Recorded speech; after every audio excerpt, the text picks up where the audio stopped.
If you're a mid-level to C-suite leader who wants to own your growth and figure out your next small, brave move to achieve your leadership goals, you are in the right place.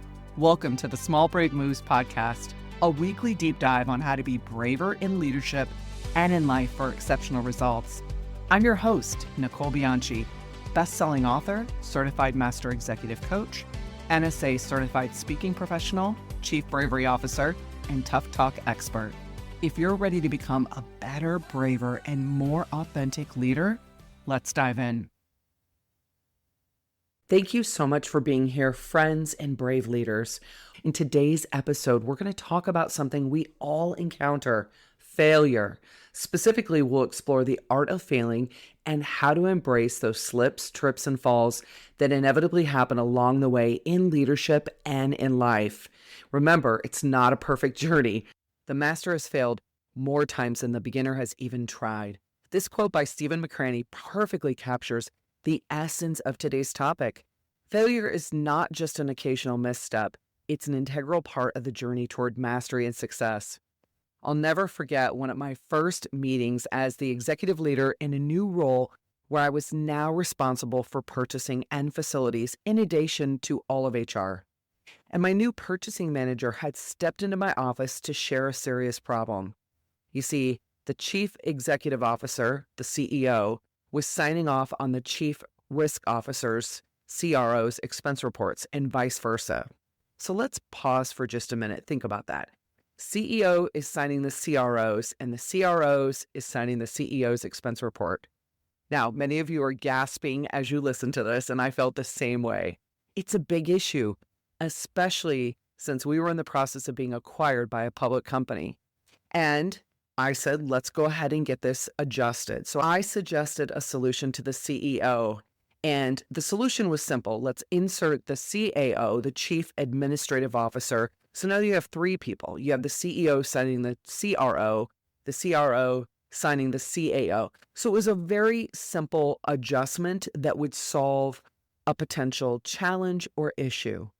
Yet, the very next day, I was told to drop it. Now, this was a slip, a moment where I didn't fully understand the complexities and the politics at play, but it was also a learning opportunity. In leadership, slips, trips, and falls can be seen as degrees of failure, each offering valuable lessons. So let's start with the slips. Slips are those minor missteps that can teach us how to improve.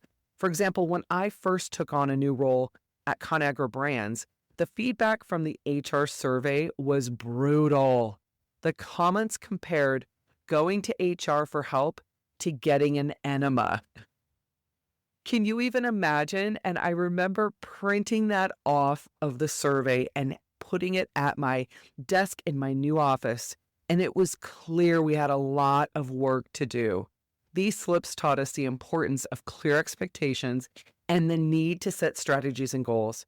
And by addressing these small failures, we were able to make significant improvements. Trips, on the other hand, well, they're more serious stumbles. And I remember a time when a client's CEO wanted me fired because I had shared feedback he didn't want to hear. Now, this was a trip that really threw me off balance. But instead of panicking, I paused and I reflected and I thought to myself, okay, Nicole, what do you own in this situation? What does the CEO need to own? And what happened? Like, really think and be curious here. So I arranged a meeting to talk it through because I felt, gosh, I've just never been in this situation before. And it was so interesting. The CEO sat down with me at lunch and admitted he had felt exposed and he hadn't realized that he was part of the problem. And I was challenging him and to do something about it. Like, here are the moves you need to make. Yet here he is in about age 55, never having heard this feedback before, ever. Now, it doesn't mean that he wasn't doing it. It just meant somebody wasn't brave enough to share it. And when I was giving him this feedback, I didn't take into account his need to really process it and think about, this is the first time I've heard this. What do I need to do with this information? And so this honest conversation, and I apologize for that. I said, gosh, I didn't even think about it. I was already moving to action. Yet This honest conversation really helped us realign and move forward stronger than before and have it even more powerful how we work conversation. Now let's talk about falls. Falls are those major setbacks that can really shake us to our core. When my purchasing manager revealed that the CEO and the CRO were involved in their expense reports, personal lavish expenses, it started out as a trip and ended as a fall. I was warned not to pursue it any further, but the investigation revealed even more troubling behavior. Eventually, the CEO and the CRO were fired, but not before attempting to eliminate my position. This fall made me realize that despite giving 150%, the company just didn't value me the same way.